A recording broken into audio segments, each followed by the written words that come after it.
I can't believe I'm saying this, but I'm about to review an article that compares King Edward to Prince Harry and Wallis Simpson to Meghan Markle. And if you think this sounds like the worst game of Mad Libs ever, you would be correct. Can you even do solely proper nouns in Mad Libs? From Jan Moir, a very nice Scottish lass, told me that I was hurting her wee ears with my pronunciation, so I apologize. Forgive me. Edward VIII was a typical Windsor male. Whiny and petulant. Remind you of anyone?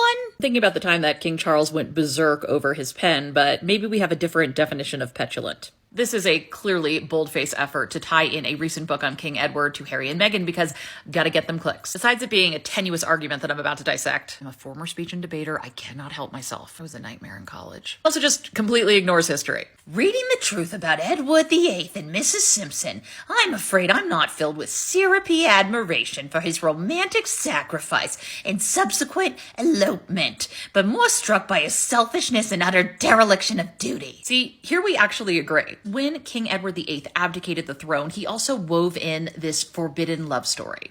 Possible to carry the heavy burden of responsibility and to discharge my duties as king as I would wish to do, without the help and support of the woman I love. Although large swaths of the population saw this as a romantic gesture, it's actually really sinister because it effectively traps Wallis Simpson. Edward's romantic statement is actually sealing Wallis's fate, and now she has to marry him and be with him forever. This was manipulation and control, not romance. She then compares post-royalty between the two couples, which hasn't been remotely the same. When he abdicated, Edward really thought that he would be able to go back to the UK at some point and just work as a normal royal, not realizing that the royal family was never going to let him back, lest he hurt the popularity of the new king. There's actually more similarities with how the royal family acts in these situations than these two couples, but anyway. Edward spends his entire life trying to get back into the good graces of the royal family and have his wife accept it. He notably gets money from his brother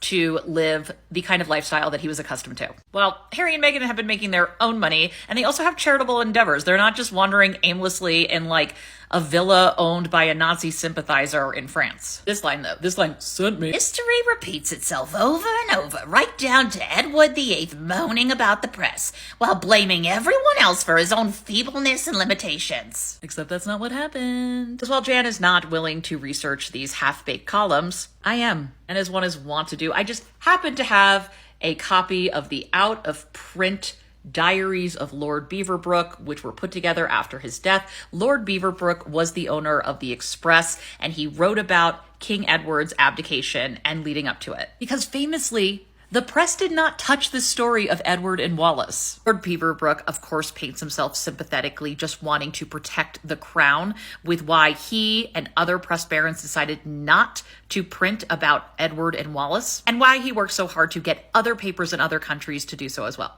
Have not been told about it. In America, on the other hand, the king and his mistress are front page news. The media so entirely protected King Edward that when American papers came over for sale, they would physically cut out any articles about Edward and Wallis and then sell the papers. But obviously, if you don't throw in moaning the press, how are you going to make this connection with Prince Harry? By moaning again, we're talking about racism against his wife. I hate false equivalencies.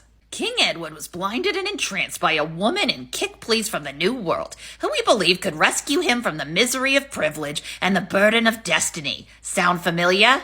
No, it doesn't. Edward was a stunted, vapid individual who wasn't used to hearing the word no. Notably, that seems to be more of a future king thing, an heir thing, rather than a spare. Edward wanted to be royal. He wanted the privileges. He was obsessed with a woman and wasn't willing to do it without her by his side, and as I will argue in a future video, he was an idiot and he was outplayed, leading to the abdication, but that's a story for another time. In one chapter, he even rates Wallis Simpson's defining characteristics, writing down that she was demanding, strict, and flexible, exacting, chic, must have the best, and is easily hurt. Ring any bells in Montecito? I'm not going to go over every word that she uses, but Jan is really trying to paint it as two divorced American women who went after men to get their fortunes and pull them away from royal life. Which isn't true. Wallis assumed, like other married mistresses before her, Edward would grow tired of her eventually. But in the meantime, she loved the clothes, the jewels, the money, and the status that came with Edward's affections. This was right before World War II, and her second husband, Ernest Simpson's business was fledgling. So he had to travel more, and Wallis wanted to maintain her lifestyle, and this was one of the ways she could do it. But she became the dog that caught the car. Up until the 11th hour, she tried to get out of this situation because she realized how history was going to remember her. Whereas nowadays, we have working women.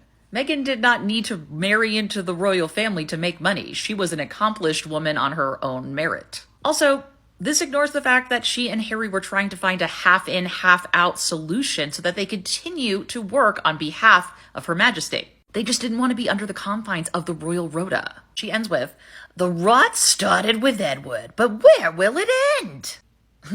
The Church of England, where the sovereign sits as the head of the church, was founded so that King Henry VIII could divorce his first wife without having to get the Pope involved and stop another woman. So there are way more connections to be found between King Edward and his grandfather, King Edward VII. Both were considered playboys and irresponsible. Both had families that really didn't want them to be king, but alas, that's the way the cookie crumbles. They both weren't trusted with highly classified documents either. So if Edward VIII reminds me of anyone, it's his grandfather. Which leads me to believe that the rot starts a little earlier than King Edward VIII. Where Jan Moir surprisingly doesn't go, but I know someone is going to try to do a gotcha in my comments, is schmatzy stuff. To which I will say there is a difference between being a 20-something and wearing an unforgivable uniform to a unforgivable costume party, having sympathies for the Nazi party, and going to meet Hitler. I was just impressed with some of his planning and the way he dealt with his workforce. Legit, that was like some of Edward's reasoning for going to visit Hitler in 1937. One was literally investigated by his own government over potential connections. The other messed up and made a truly terrible decision, for which he made amends, hasn't repeated that sort of behavior. Neither is okay, but it's also not the same, so don't start. Seriously, I don't know if this qualifies as drunk history, but it was something. Jan?